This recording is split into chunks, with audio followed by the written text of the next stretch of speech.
Good morning and welcome to the fifth meeting of the Public Audit and Post-Legislative Scrutiny Committee in 2020. Can I ask everyone in the public gallery to please switch off your devices or turn them to silent? Item number 1 is decision on taking business in private. Do members agree to take items 3 and 4 in private this morning? Thank you. Item 2 is the Section 23 report on privately financed infrastructure investment, the non-profit distributing MPD and hub models.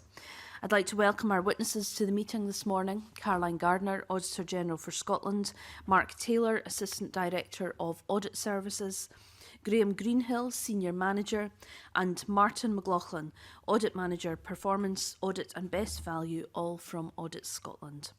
Auditor General, I understand you have an opening statement. Thank you, Convener. This is a complex subject, but I'll keep my introduction brief. The Scottish Government invests in infrastructure assets such as schools, roads and hospitals to support the delivery of quality public services and economic growth. Privately financed contracts allow the government to make additional investment beyond that supported by the capital funding in the block grant. The government recognises that these contracts are more expensive than traditional public financing, and it accepts the extra costs to enable this additional investment to go ahead. It is important, though, that these additional costs are understood. Most investment is still financed through traditional means, but the amount of privately financed investment is substantial. Since 2005, the Scottish Government, working with councils and other public bodies, has used NPD and hub contracts to build assets worth £3.3 billion. This is on top of £5.7 billion worth of assets built under earlier PFI contracts. Payments on these contracts total £13.1 billion up to the end of 2018-19, and the public sector is committed to further payments of £27 billion through to 2048. PFI, NPD and hub contracts have been used across the public sector. The Scottish Government decides when they're used by determining its capital allocations and offering to meet all or a substantial proportion of the ongoing payments. It's not currently clear enough how the government decides which projects should be privately financed and which will use traditional public financing. This means it's difficult to assess whether the combination of projects and the use of private finance is delivering value for money overall. NPD and hub contracts are no longer used for new projects, and the government is introducing 2 new funding mechanisms in their place. The first of these, the mutual investment model, aims to allow continued use of private finance to provide additional investment following changes to the National Accounts rules. The second, the Learning Estate Investment Programme, will remove the need to directly access private finance for schools projects by linking ongoing Scottish Government contributions to achieving specific outcomes. These models are being developed and introduced alongside the recent report of the Infrastructure Commission for Scotland, with a new infrastructure investment plan due for publication later this year. The Scottish Government needs to develop its reporting to this Parliament and to the public alongside these developments to show how the use of private finance is contributing to its wider policy aims. Convener, as always, the team and I will do our best to answer the committee's questions. Thank you very much, Auditor General. I'm going to ask Alec Neil to open questioning for the committee.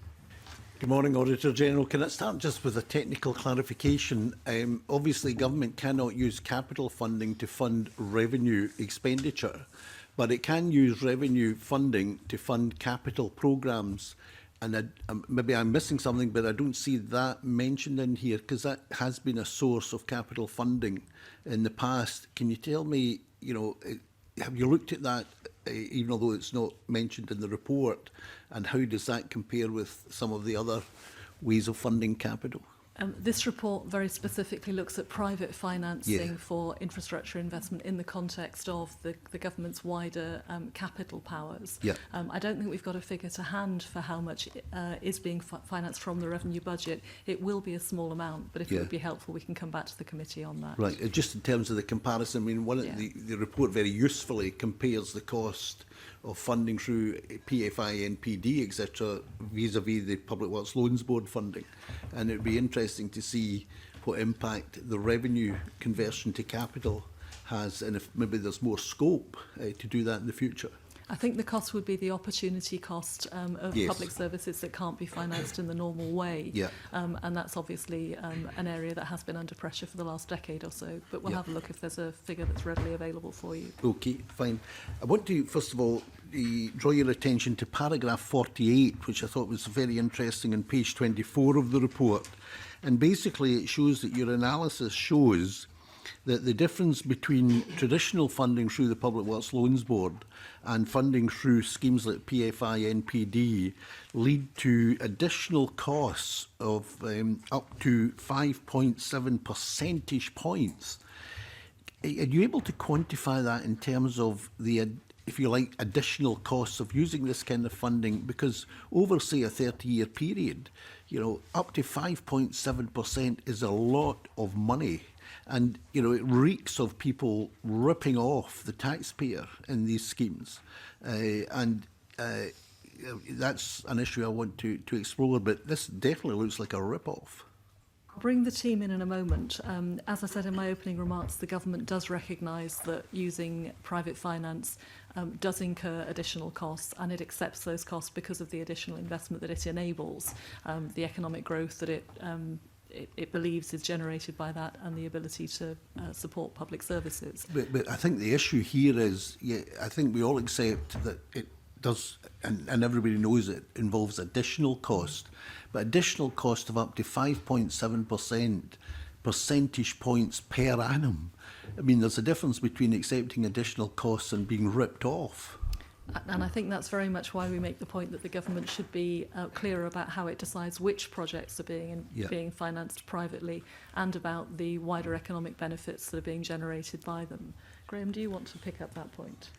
Just to say that I don't think we can quantify the additional costs here and now, but I'm sure we could go back to the office and do some calculations. That'd be very helpful. And come back to them. Yeah. Can I ask that up? I know it's a range, but I think we know from other research that a lot of it's nearer the 5.7 than it is the 1.3. Can I ask if you did a breakdown between the PFI projects and the NPD and hub projects, that range from 1.3 to 5.7, would it be higher, say, in the PFI projects than what it would be in the NPD projects? So no, we didn't actually do that analysis. We were specifically looking at NPD and hub. We do in paragraph 18 say that some cautions should be exercised if you are undertaking that analysis, because the margins will be driven not only by the market rate at the time and the opportunity cost to the investors, but also the services that are included within the contract. Right. So I think it'd be fair to say that some of the headline figures which surround this, of the ratios of the capital value to the unitary charge aggregate, would be influenced by the removal of certain services. Right. But as I said, our point would be paragraph 18. Right. But point to add to what Martin has said, that there is a difference in timing, that most of the PFI projects happened in the run-up to the financial crash in 2010. Yes. Most of the NPD projects happened after that, and there was a difference in both risk appetite and interest rates after that, which we have to take into account. But interest rates after the crash themselves crashed. So, you know, it's even if 5.7% is the top of the range, but, you know, even taking the average of the range, if that has been the interest rate since the crash, that's even more of a rip-off, because we've had negative interest rates during parts of the last 10 years, and we're only now at 0.75% in the main bank rate. You're absolutely right about the impact of the crash on interest rates. I was just saying it's another thing that makes PFI and NPD harder to compare, because they happen in different time periods, so you're not comparing like with like. And I think you rightly elsewhere in the report make the point there's a lack of transparency in all of this, both in terms of the senior debt and the junior debt. You know, so am I right in saying, therefore, in terms of the private sector, where they're making a lot of money, it would appear, on this, is first of all these excessive interest rates that are being paid, but secondly then reselling the debt on and making substantial money once the project is up and running, which has happened in many cases, like here Myers being a very good example. Again, I'll bring the team in a moment. You're right, there are two elements to it. The first is the interest rates, which are being paid across the life of the contract to the special purpose vehicle and the investors who are part of that. And the second is any gains that are made over and above the returns that are there. The the development of NPD was intended to cap those returns, and it has done so by removing the opportunity to sell on the equity in that way. Yeah. But as we say in the report, there is a market in the secondary debt, and there is still a possibility there for returns. I think Mark's indicating that he can give you a bit more detail on that. Right. Yeah, just to add to what the Auditor General said there, I mean, it's a fundamental part of the NPD process that the amount of interest that's built into the deals are set and agreed at the start. What we say in the report is that in order to understand the extent to which that interest has been adjusted to reflect the fact that you can't take that companies can't take dividends out of those deals anymore, you need to look at the secondary market and to understand from the secondary market how those trades are being made and glean what you can in order to understand the extent of profit effectively that's been built into that initial pricing. And there's many factors that drive that initial pricing, and what we set out in the report is some of the elements that help keep those numbers down around the levels of competition and the like. But the problem I think we have, and probably you have had, is that a lot of those details are secret. They're confidential. They're hidden behind this rule of commercial confidentiality. Do you not think that all of that information should be in the public domain, since this is taxpayers' money? One of the fundamental recommendations from the report is greater transparency about when these privately financed vehicles are used and how they're used. I'm not sure we would agree that all of the details should be in the public domain. Certainly at the outset, there is an element of confidentiality around it. We are absolutely saying, though, that there's a need for greater transparency and for the government and or the Scottish Futures Trust to be monitoring that secondary market that Mark's been talking about. At the moment, they don't do that, and we think it would provide useful information in exactly the sorts of levels of return that you're referring to, Mr. Yeah. Neal.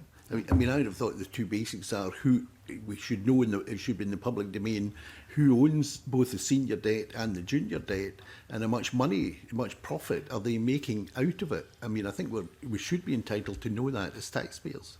And the market in secondary debt, I think, is a useful indicator of some of that, and it would be useful to monitor it and publish more about it. Right.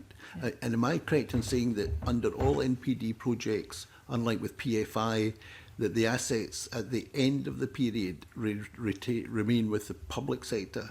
Is that the case in all NPD projects and hub projects? That's one of the differences between PFI and NPD stroke hub. Yeah. Yeah. My final question, Convener, at this stage is, obviously, we are in the process of setting up the Scottish National Investment Bank, which I think had universal support in principle across the government, across the Parliament. It's primarily about funding private sector projects in not providing public sector services. But do you think there is or should be a role for the National Investment Bank in helping to fund infrastructure projects, for example? You won't be surprised to hear me say again that that's a policy question, which is one for government rather than for the Auditor General, given my remit. But I do think it's worth the government thinking hard how the different ways in which it invests in infrastructure and aims to promote economic growth, given that's such an important rationale for the use of these sorts of contracts, to be aligned and to be making best use of the expertise, joining up with the outcomes they're trying to achieve and evaluating how well that's being done. But there is an issue in here because the 5% rule, which has been set by the Scottish Government itself, is not a Treasury rule. According to you, only less than 4% is actually being used. So there's about a fifth of the spending capacity that's not being used, which in the current economic climate is rather discouraging. I mean, we should be, in my view, using that to near maximum. So in terms of the ability to borrow from the Public Works Loans Board, both by councils and by the Scottish Government, what do you know what percentage cumulatively? I mean, we've got this limit of 3 billion that we can use, and the councils are actually, they're able proportionally to borrow more. So what share of the capacity to borrow is the Scottish Government using, and what are councils using? Mark will keep me straight on this. I think the Scottish Government is using its full capacity to borrow and intends to do so under the medium-term financial strategy. You're right, there is some headroom, if I can use that phrase, within the 5% revenue limit that the government has set, and I think that limit's a useful thing. We know that the National Infrastructure Mission intends to raise the level of capital investment by, I think, 1.6 billion to increase exactly the economic stimulus that you're talking about. And councils operate under quite a different regime, the prudential framework, which enables them to borrow according to the amount they feel they can afford to service and to repay. I think it is worth thinking about that in the round. And as we said in the report, being clearer about which financing mechanisms are being used for which projects under the National Infrastructure Programme would be a step forward in terms of both transparency and demonstrating value for money. But if we're near our capacity in terms of the Public Works Loans Board funding, that means the vast bulk of that 1.6 billion would need to be funded through these other means. That's right, and the I think most that's, expensive means. Yeah, I think that's right, and I think that's one of the reasons why the government is continuing to develop the mutual investment model. But presumably we should also ask the UK government to give us more ability to borrow through the Public Works Loans Board, because you get more value for money. Clearly the fiscal framework is one of the constraints on the amount Absolutely. the government can spend overall. It's a nonsense. Okay. Thank you. Anas, you have a supplementary? Yes, specifically on the Public Works Loan Board. Has there been any, I agree completely with the line of questioning that Alec did there around the Public Works Loan Board. Is there any analysis on if more money or if more borrowing had been allowed through the Public Works Loan Board, how much of a saving that could have actually made in the last, say, year, 3 years, 5 years? It's worth remembering that the Scottish Government's borrowing powers are very new. They had very limited borrowing powers under the Scotland Act 2012, nothing before that. They increased somewhat under the 2016 Scotland Act, but they're still limited, and the cap is, I think, about £3 billion in total. So that has been a constraint. In that context, and given how quickly it's all changed, the government's focus has been on how it can increase the amount of investment by using privately financed investment, which is what this report is about. But there clearly is a live debate now about whether Scotland's financial powers should be extended further, and within that, what the borrowing limits ought to be. I'm not aware of any analysis of what the saving would have been to do that, but I think it probably is a question for government. Thank you. Colin Beattie. John, I'd like to look at value for money assessments. On paragraph 30 of the report, it says that it's the responsibility of individual councils and public sector bodies to assess value for money of projects. And the comment is made that these bodies, their assessments tend to focus on the benefits to be delivered rather than the costs incurred. Do you think particularly councils have the skills in these complex transactions to be able to actually effectively work this out? Mark, I think would like to pick that one up.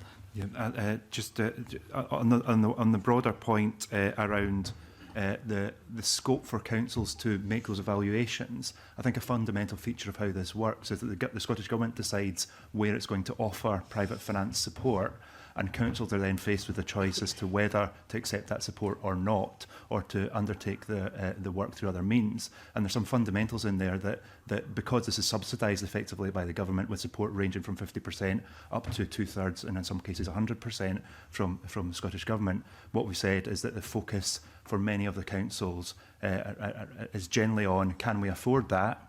And is this the right thing to build, rather than are there other funding arrangements available for us? So they haven't had the call on those levels of skills.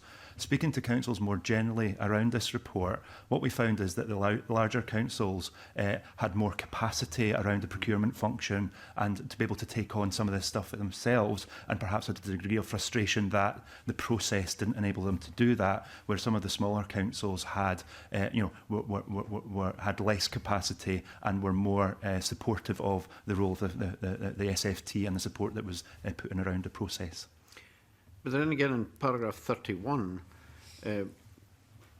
you say that affordability rather than value for money becomes the focus, which maybe leads on a bit from what you're saying. So on the one hand, they're focusing on the benefits rather than the costs. On the other hand, they're looking at affordability rather than value for money. it doesn't seem a great approach. No, I think our main concern with that is that although while we recognise that the deal that councils are being presented with, there's something from a council perspective to go into that deal with their eyes open and to be clearer what the constraints are within the models that they're signing up to, and to what extent that might, for example, restrict their flexibility during the lifetime of the contract, or put an ongoing set of restrictions on how some of the assets might be accessed or used. And we are clear that there's a need for councils to do more of that and be clearer those sort of judgments that we're making. Understand entirely that it's almost a deal too good to refuse on many occasions. So at the moment, at what point and who does the value for money assessment on the project? So I guess the easiest way of thinking of it is that there's 3 tiers to this. There's the programme level assessment, which is undertaken by the Scottish Government, and at that stage, that's when they decide whether private finance support should be used or not. The points we raise in paragraphs 30 and 31 is that in that wider options appraisal within the business cases for individual projects, you won't see will we use capital funding or will we use a private contract. What you will see is different variations and options presented on the basis of it using a privately financed contract for the reasons that Mark just outlined. So you will see wider value for money measures such as design and looking at community benefits, but the initial decision point of will we use capital funding or will we use one of these contracts is not undertaken by the individual body. So it's done by the government, effectively. That's right.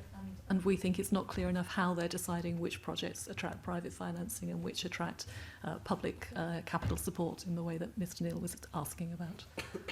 Okay, just to move on, in paragraph 56, you're talking about the age and status of NPD contracts and so forth, and we're also talking about the secondary market here. I'm always curious when I hear the term secondary market.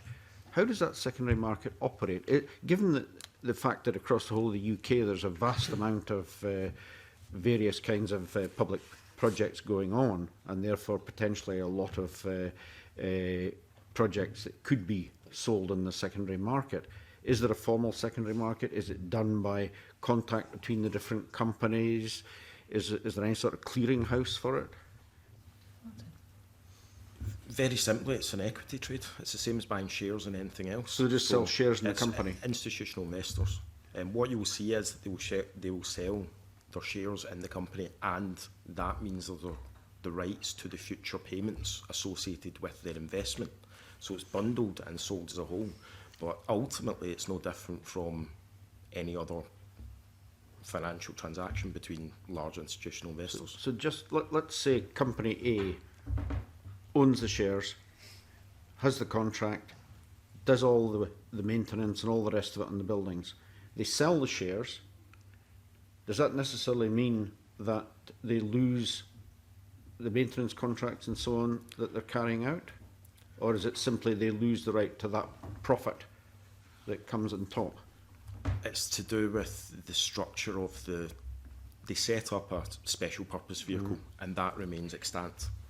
The ownership of that vehicle can move, and within that the SPV may have contracted to a facilities management company, there may be contractors involved, but ultimately a trade like this means that Company A sells its shares to Company B owns that, and Company B has the right to the commensurate share of future payments from the public sector.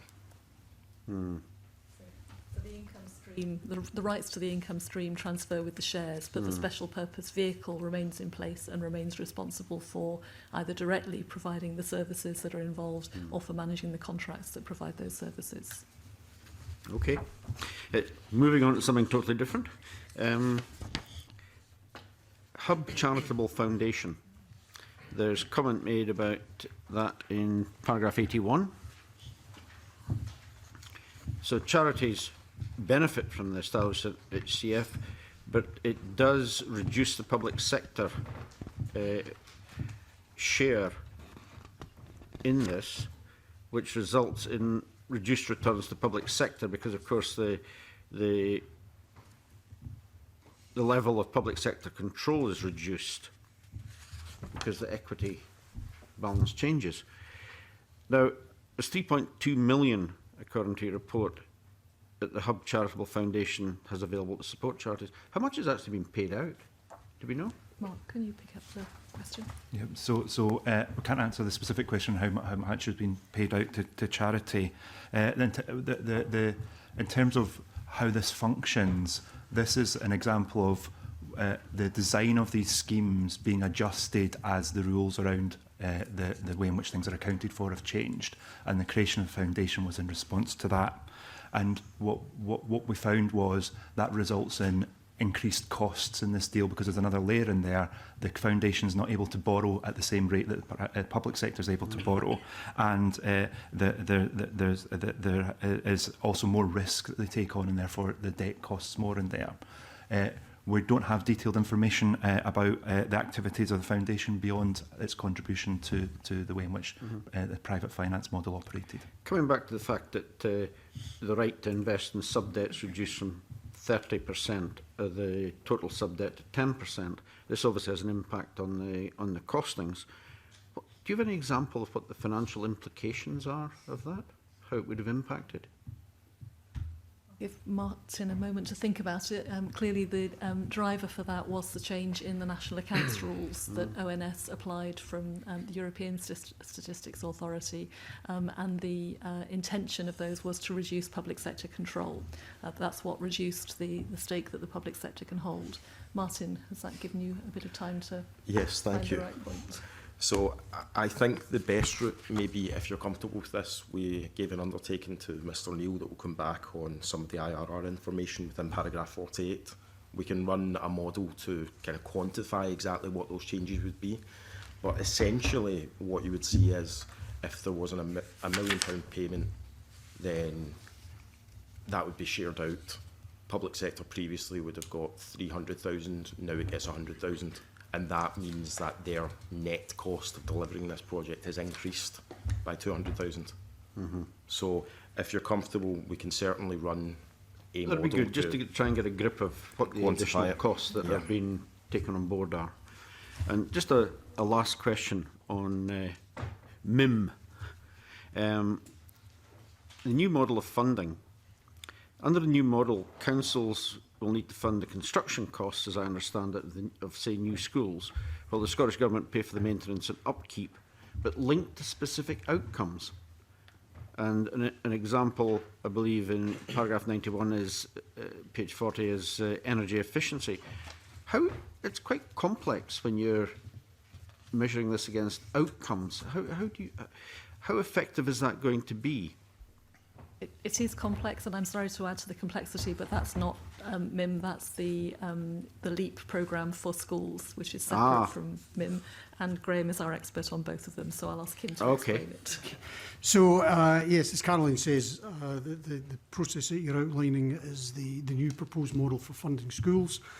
The idea is that the government will pay revenue grants up to 50% of the capital cost of the asset.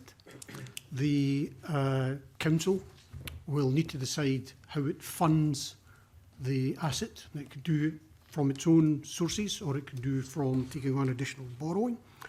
And the Scottish Government will make a contribution towards the facilities management and life cycle costs on condition that the council maintains that school in up to a particular condition standard. If the Scottish Government's contribution for facilities management and life cycles costs is still less than the 50% of the capital cost, then the government will make an additional payment which will be dependent on the council delivering certain outcomes. And the way that these outcomes are framed at the moment are things around energy efficiency and carbon reduction, the design of the building, in other words. It is very much an early model.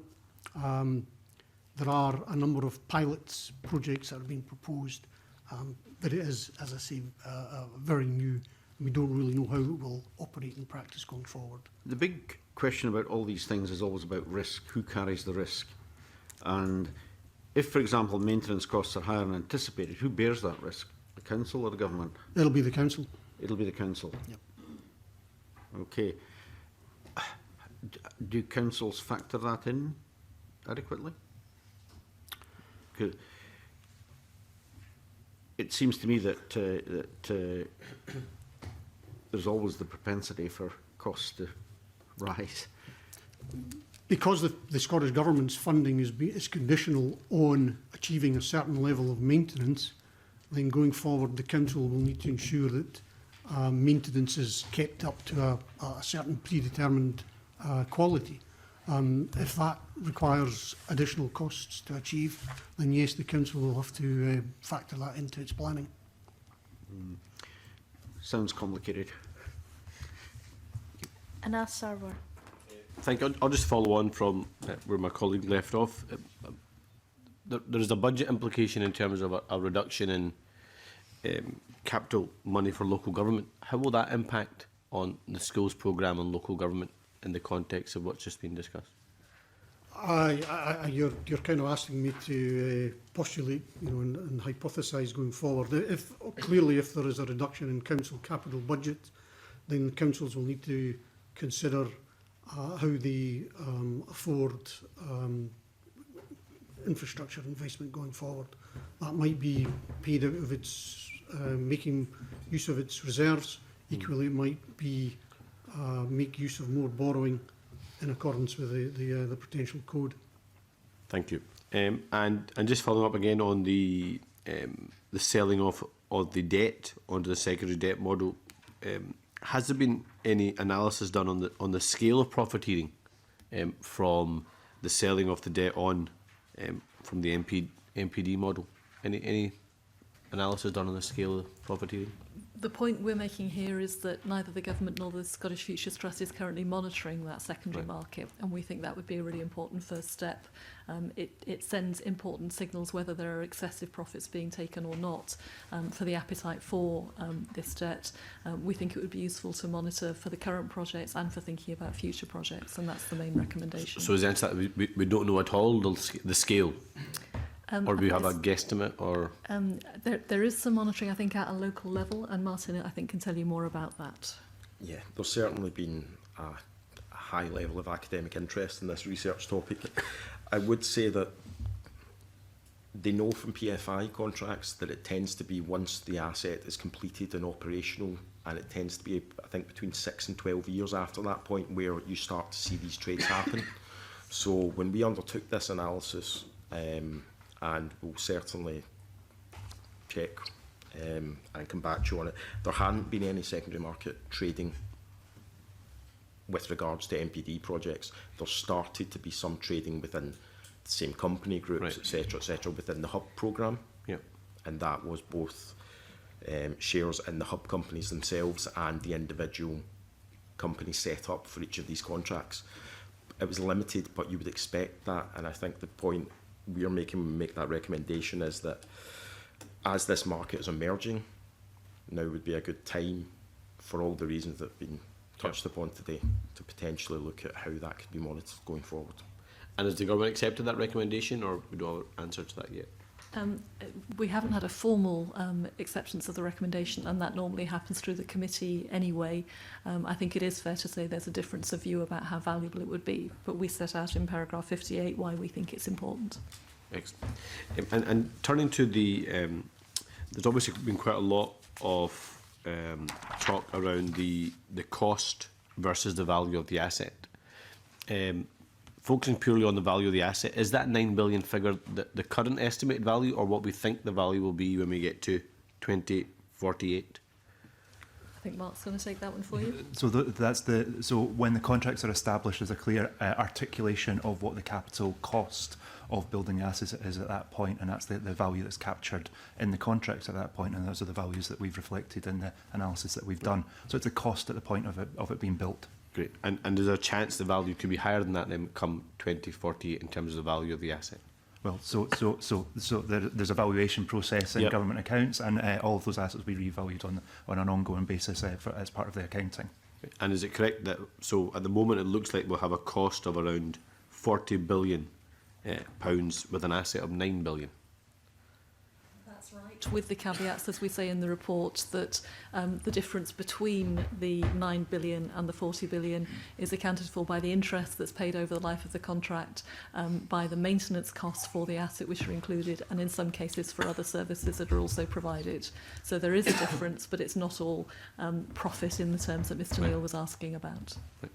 So that includes maintenance costs, for example? Yes. And so is there any ability to do an analysis on, one, the hard value of the asset, and what, in normal circumstances, if it was a fully public funded project, what the cost of that maintenance would be, and to do a versus with what it's going to be through either the PFI scheme, the NPD scheme, or the hub scheme?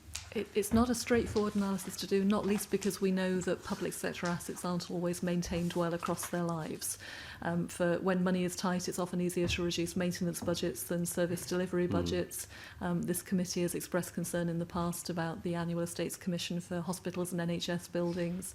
One of the potential benefits of using privately financed contracts is that you are building in those costs explicitly at the beginning. Yep. That's not to say they may not cost you more than doing it to Yep. the same standard would in-house, but they are priced in at the beginning, and that's part of the difference in prices that we see here. Excellent. And is there any analysis of the 40 billion cost and the 9 billion asset, and how that separates between different years and different parliaments in terms of building up the asset and building up the cost? I'm sure it's not possible by different parliaments. I think there is a section in the report which separates it out by different types of contracts, and I'm going to ask Martin to pick that up for you. So you can see in Exhibit 4 we lay out the unitary charges for the different contract types from 1998-99 right through to the final one. Yep. In 47-48. Within the publicly available information, you can see that what we would term the unitary charge, what you perhaps can't dig underneath without going into the models, is the components of that. So for the 9 we've looked at, we've been able to quite clearly see that the monthly cost is made up of X for interest, X for finance, and X for services. Yep. But at a global level, Exhibit 4 will show you how much has been paid for these contracts by So- type and by tenure. Yep. And are we able then to say a proportion, this government, previous government? You'd be able to do it from the financial close date, which is Yeah. the date the contracts were actually signed.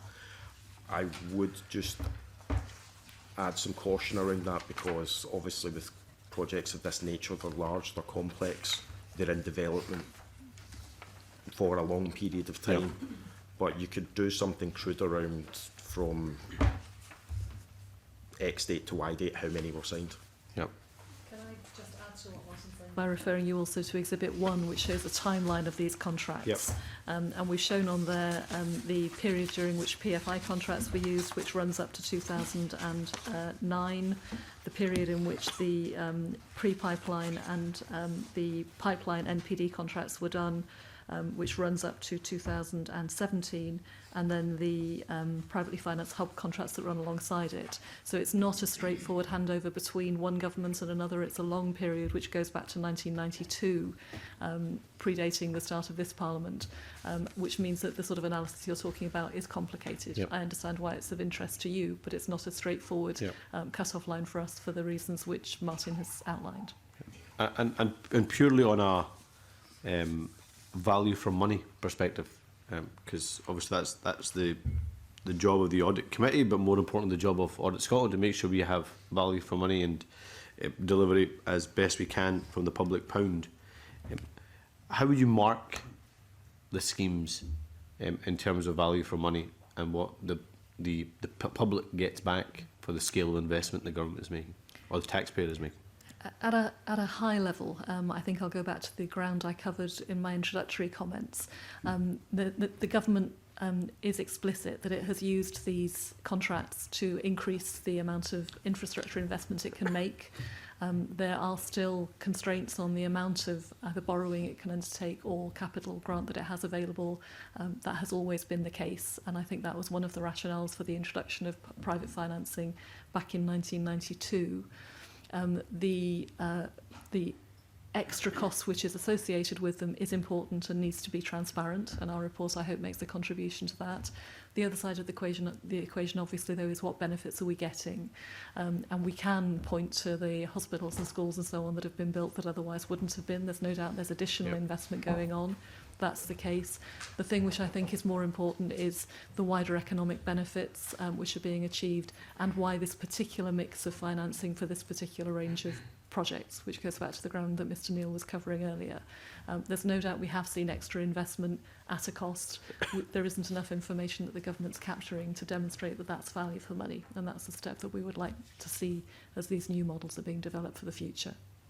Thank you. And just a final question. Alec Neil touched upon the National Investment Bank. Can you confirm if that can make investments in infrastructure? At the moment, I think it's not intended to be a major part of its mission directly, but Mark is the person who's leading on the development of that bank for us. Thank you. So currently the plans are for the bank to be funded from financial transactions from UK government money, and that there's restrictions over how you can use that money, and essentially the money needs to be used to support private sector broadly. Private sector does infrastructure too, but not public infrastructure. So as things currently stand, that restricts the ability of the investment bank to invest in these sort of projects.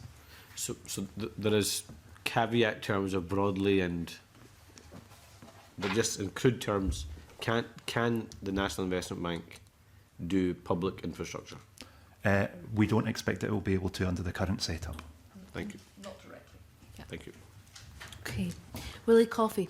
Much, Convener. I wonder if I could just ask to clarify, Auditor General, the funding models that are available to the Scottish Government. Is our funding models excluded from our ability to use them, or is it more about limitations on the amounts that can be borrowed in the markets?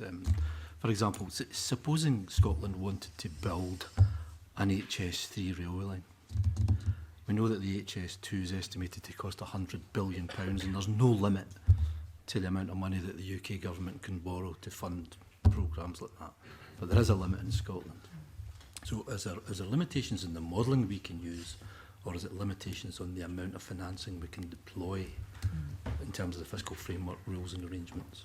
It's now limitations in the amount that we can deploy. Until quite recently, the Scottish Government couldn't borrow at all. It had capital grants from the UK Government as part of the block grant arrangement, and it was able to use privately financed investment in the ways that we've seen and has done since the Scottish Parliament was established in 2000.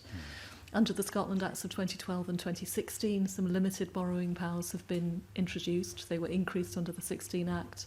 They're now, I think, about £475 million a year, up to a total limit of £3.5 billion. So it is limited in the scale of the context we're talking about. I think it is one of the things which is worth reviewing as part of the fiscal framework review that's due in 2021, so not long from now. And it clearly needs to be seen in the round as part of the package of measures that's available to this government to stimulate economic growth and to put in place taxes and tax rates that have a sustainable set of public finances around them. Are the constraints in releasing that and making that more flexible basically political constraints? There are political constraints, but there are also constraints around the extent to which that package as a whole works. The UK government has got control over all of the levers for both raising money and spending money. The Scottish government doesn't. The UK government has got control over important economic levers like immigration, which the Scottish government doesn't. I think you do need to think about the overall package of powers and then think about the way the more limited fiscal powers fit within that to make sure they are consistent and sustainable over time. Now, the detail of that is a political question that's way over my pay grade, but I think there is a really important interaction between one element like the borrowing powers, the wider fiscal framework, and the broader devolved settlement. So what's the biggest capital project ever undertaken in Scotland? Is it the Queensferry? Queensferry Queensferry Crossing, of course, it was funded from capital budget. It's about £1 billion. A bit more than that, yeah. Just maybe, but that's the kind of limit and limitation and the powers that the Scottish Government have to deploy here. It's around about that kind of figure for a single project. I mean, that's the choice for the government. It does control its own infrastructure programme and its own pipeline. It could prioritise a smaller number of very large projects and rather than a larger number of small ones. But it clearly is constrained by that package of the capital grant, the borrowing powers and its private financing capacity. So if there's some major project emerged that could cost £4 billion, it's a non-starter in terms of the borrowing ability. I don't think we've done the overall picture of how it could add all of those things up, but there would be a limit to how much it could afford to invest. Mark's signalling that I think he wants to add to that. Just add a wee bit of colour to that. There is a limit around overall capacity. Another example is the A9 dualling. So the government is planning the A9 dualling. I think that's expected to be around £3 billion in overall cost and spread that cost over a number of years. So there are limits on the capacity of the Scottish Government to fund capital investment in any one year, and the design of these private finance schemes has still meant that. But of course, things can be built over a number of years, and that's a political decision about how best to do that. Okay, thanks. I wonder if I could ask a couple of questions on the role of the local councils that colleagues were leading earlier. Caroline, in paragraph 32, your report tells us that in deciding whether to pursue and accept Scottish Government proposals, it's important that the councils and public sector bodies consider the extent to these financial commitments carefully. And then you talk about the role of the councils and whether they're fully participating in the decision making. Could you tell us a wee bit more about that and whether you've seen that role is fully being deployed, or could we improve the role and participation of the councils in taking these projects forward? I'll ask Graham to come in a moment, but I think the starting point is, again, as we described in answer to an earlier question, that because the government is making an offer to meet part of the costs, it becomes very hard for the council to discount that offer. It's a free good. It's like if I offer to pay half your mortgage, you're more likely to go and look at what you can afford with the other half than the value for money of the overall house that you're buying. Graham, do you want to say a bit more about the process? Yeah, we mentioned earlier the potential code that binds council borrowing. That the potential code at its base level basically says the councils don't borrow more than you can afford to repay. How much each council can afford to repay is very much for that individual council to determine, and it will differ between individual councils. It will differ because of the amount of reserves that they have, the amount of other commitments they have, the amount of existing borrowing they have. Earlier we spoke about the 5% cap that the Scottish Government has set for itself in terms of how much it is willing to commit to repaying borrowing and repaying unitary charges associated with private finance. I'm not aware of individual councils setting a similar kind of percentage figure, but clearly when it comes to setting their own borrowing limits, one of the things they have to think about is the affordability of those future repayments. Of course. See the Prudential Code, is it effectively more flexible in terms of the cost of borrowing? Is that more effective than the Scottish Government powers through these models that we're talking about? It's more flexible. I think it's difficult to say that it's more effective. Cost effective, I should say. Yeah, I mean, it gives them more flexibility, and used well, it would allow the sorts of decisions that you're talking about, to say it's worth us investing this additional amount because we think the wider benefits will justify it. But it does need to be used with care, and we know that budgets are under pressure. There can be pressure to borrow more than might be prudent in the longer term. It's also, it introduces another element of risk. Most councils do borrow from the Public Works Loan Board. We saw a quite significant increase in the borrowing rate just before Christmas, which has a knock-on effect for years to come on borrowing, and there's that sort of risk to be taken into account as well. Graham, do you want to add to that? I don't think so, no. So we know the councils couldn't borrow billions, I imagine, but the mechanisms that they have to borrow are actually more effective than the powers that the government has. They're more flexible. Incredible. My last question on that, convener and the role of the councils. The kind of long-term repayment of the loans in the councils have a role to play in that too. Are they able to, do you think, to accurately estimate the cost of that over the period and how does that impact on their own delivery of local services? They're setting aside repayments for these programmes, aren't they, that could, by some other means, if some other means of funding were available, that money could be set aside to deliver local services, I presume. The whole principle behind private finance is it does give councils certainty as to how much unitary charges they will be required to pay over the 25 years or whatever the length of the contract is. That has to be built into their forward planning. Inevitably, it's committing money for the future, which reduces flexibility about how they use the rest of their budget. My very last question on that, there's one example locally in Ayrshire where we have a residual PFI in Ayrshire College, and it's got 6 or 7 years still to pay, but there was an example where the funding council bought out a PFI contract. Is it possible to buy them out? Is it cost effective to buy them out? Because it happened in West Lothian College, but it's still an ongoing PFI in Ayrshire College. It's generally possible, depending on the contract that was put in place. The question as to whether it's value for money depends very much on the negotiation between the public body and the special purpose vehicle. On the whole, if the returns to the special purpose vehicle and its investors are more than the present value of those is more than the price that will be paid, it won't be possible to buy it out without paying more than would be value for money. That's a complicated way of putting it, but it is a negotiation with a private set of investors who'll be looking at the payment that's on offer now versus the stream of payments that they're entitled to under the contract, which means that it's likely to be more expensive than continuing to make the payments. Okay, thank you very much for that, Irina. Bill Bowman. Thank you. A couple of areas I'd like to ask about. The first one is to do with the Scottish Futures Trust. And you make some comments, I think, about paragraph 52. And you say that the Scottish Futures Trust does not disaggregate its reported benefits, which makes it difficult for councils and other public sector bodies to establish and report on the savings delivered by using this centralised approach. Now, we note that the report recommends that the Scottish Futures Trust demonstrates more clearly the links between the financial saving attributed to the centralised activity and individual projects. Is there any explanation as to why they don't, or the Scottish Futures Trust is not giving this disaggregated information? No, I think that's the approach that was agreed with government when the Futures Trust was set up, but I'll ask Martin if there's anything he wants to add to that.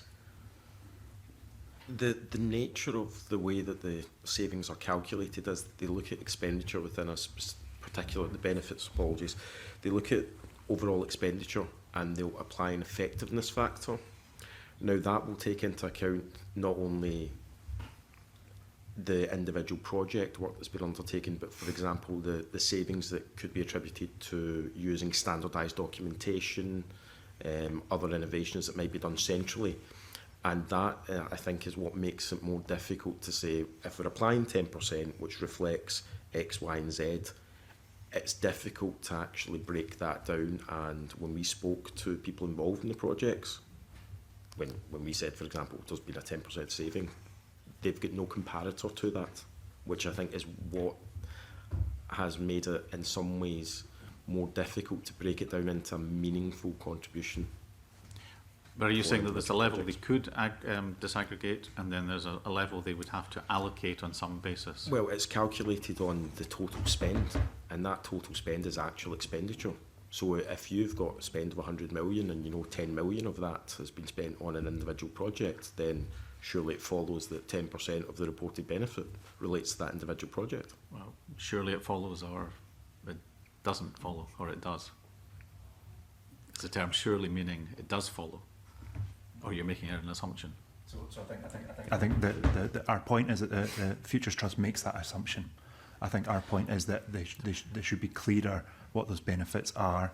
I think a key point here is that what the Futures Trust has been trying to do is estimate against a counterfactual that wouldn't exist, because the only private finance deals that are available they're involved in.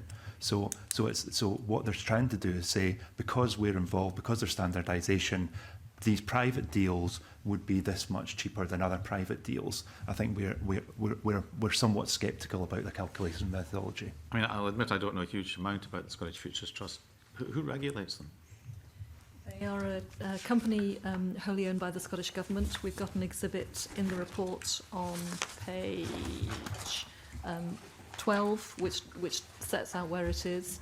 At the moment, it appoints its own auditor, but there are moves in place to move them to the remit where the Auditor General will appoint their auditor in future. But you mean the financial auditor? Yes. But the question was really who regulates them? They're not Unregulated. regulated, yeah. They're not providing functions that would normally be regulated. They're not providing finance themselves. They're operating as a facilitator for private financing and for private contracting. Not regulate. Who monitors them, then holds them to account? The Scottish Government. They're wholly owned by the Scottish Government. But in practical terms, what does that mean? Within the Scottish Government, it's a part of the DG Exchequer team, I think, that does that. And there is an infrastructure team which has the relationship with SFT. And do you know what goes on in the Scottish Futures Trust? We have looked at them as part of this audit, and we do, as always, have rights of access in the normal way.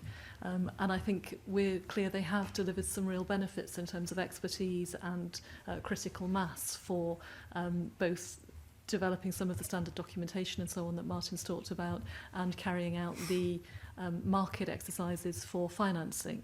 What we're saying is that it's not clear enough how those benefits relate to individual projects rather than being a benchmark saving that's applied across the whole programme. Okay, well, let me ask you another question. Round about paragraph 96, I think you make a number of recommendations about transparency and note that better information is required. What specific information is required for the new investment models in order to correct the weaknesses that you have identified in relation to transparency of the NPD and hub projects? I'll pull out a couple of key things. First of all, I think there would be real value, as we've discussed earlier, in monitoring the performance of contracts in financial terms after the initial signing, so things like a secondary market where that's still relevant. But more generally, as we say in paragraph 97, I think there is need for more regular assessment of the contribution that private finance is making towards the government's wider goals, and particularly the wider economic benefits that come through. The infrastructure mission, the infrastructure investment plan that we're due later this year are all based on the assumption, for which there is some good economic evidence, that there are wider economic benefits to investing in infrastructure. But we think that more could be done to be genuinely evaluating and monitoring those benefits to make sure that the right mix of projects and the right mix of financing is going into it. I mean, you mentioned secondary market, and it's already been mentioned. There's nothing illegal, is there, in the secondary market? Not at all, no. And it doesn't change any of the payments actually within the project to the special purpose vehicle? No, but it sends important signals about the contract themselves, as we say in the report earlier on. And we think there would be value in the government and the Scottish Futures Trust in having that information. Yeah. Okay. And just finally then, I think if you go to the very start of your report, the recommendations, the first bullet, is the Scottish Government should better document and report how decisions on the use of private finance are made at a programme level and how the overall combination of programme and project funding aims to maximise investments and benefits. When you say better document and report, I mean, when you've been looking at this and asking about this, is it just they couldn't write it down or they couldn't tell you how they made these decisions? So I think the first thing to say is the understanding as to what's most suitable for private finance has got better through time, and we've set out the timeline from 1992 right through to the better date, and we did understand in discussions with the government and the SFT how they've understood more what kind of projects are most suitable for private finance and what some of the characteristics are, and we capture some of that in the report. What's less clear was, although they could articulate to some extent why certain projects had been subject to private finance, there wasn't a clearly articulated trail documentation around how those individual decisions are being made. And as important, or more important, it's not been clear to the public and this Parliament why certain things have been chosen for private finance and why other things have not. So, I mean, I just think in practical terms, let's say they had documented this somehow. This could be, what, 15 years ago?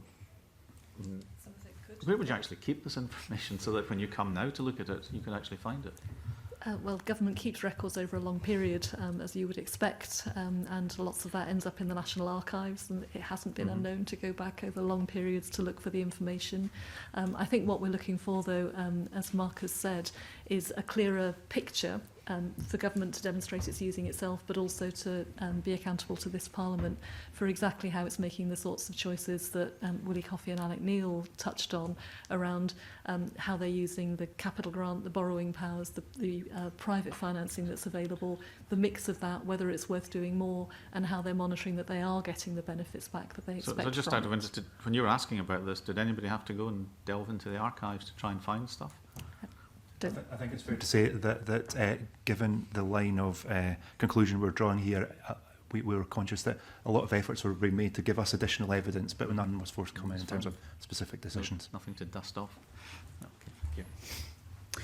Auditor General, in response to Willie Coffey, you talked about buying out PFI projects. When the SNP government came in, they took away car parking charges in NHS hospitals across the country, with the exception of 3 because they were PFI contracts.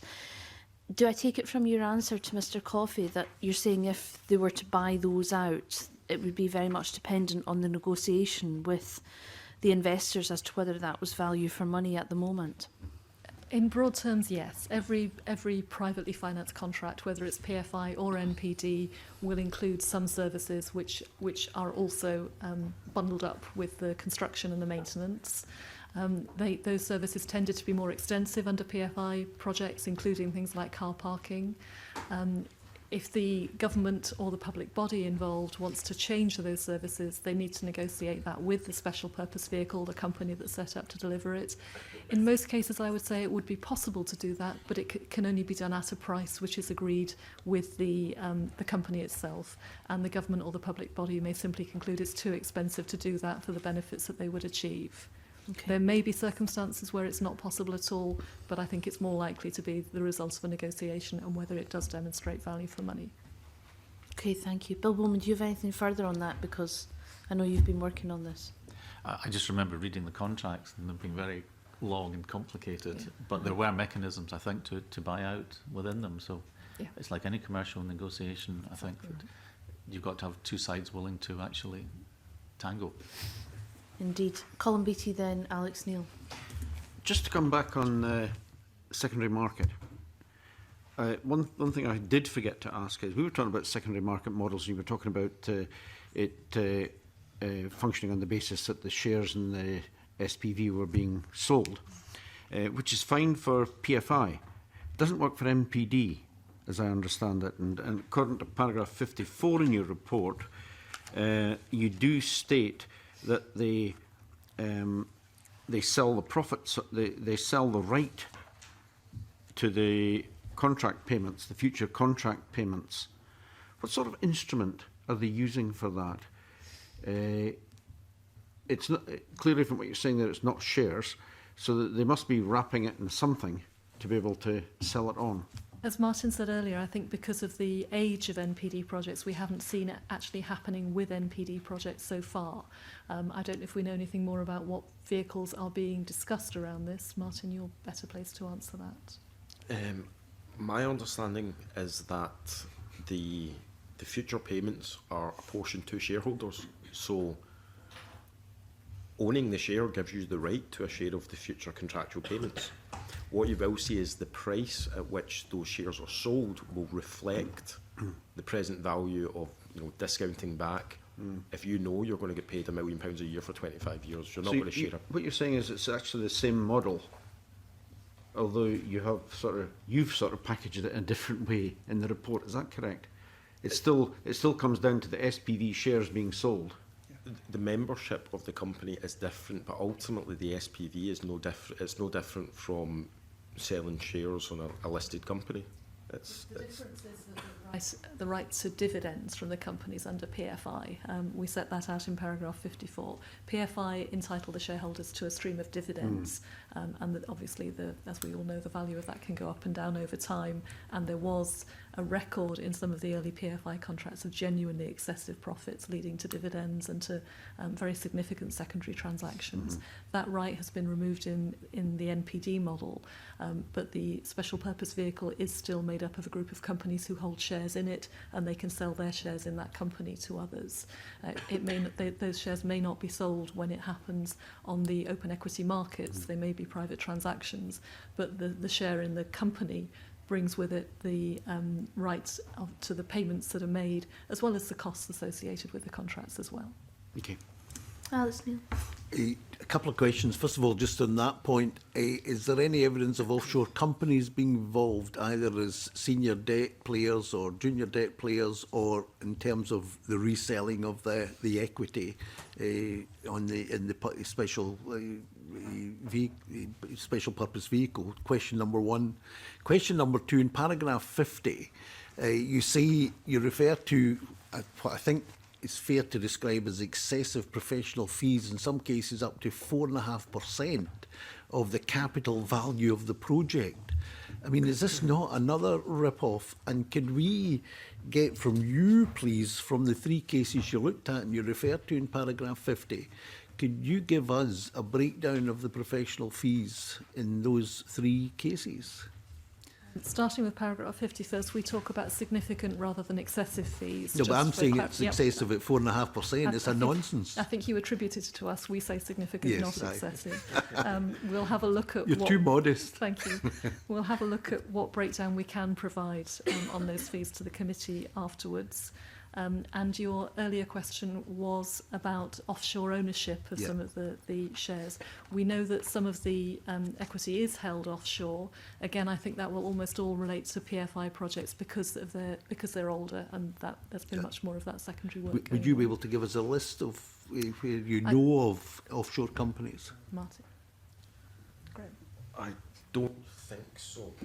What you can see is in the Treasury and Scottish Government data that's published the makeup of the SPV, but the ultimate corporate ownership of that investor would be out with our We'll have a look. expertise. We'll see what we can provide. Okay, if you can't provide it, does the Scottish Government have the information? I mean, can we get it from them? We think they're not monitoring it at a programme level. That's one of our findings. But there is, Martin referred earlier to academic research and campaigning research. Yeah. We can point you towards that if that would be useful. That would be very helpful. Thank you very much. Should they be monitoring it, Ms. Auditor General? One of the recommendations in here is that we think monitoring the secondary market would provide valuable signals, so which would help to inform future contracts. Yeah. Yeah. Okay. Any further questions from members? Can I thank you all very much for your evidence this morning? I now close the public session of this meeting as we move into private. Thank you.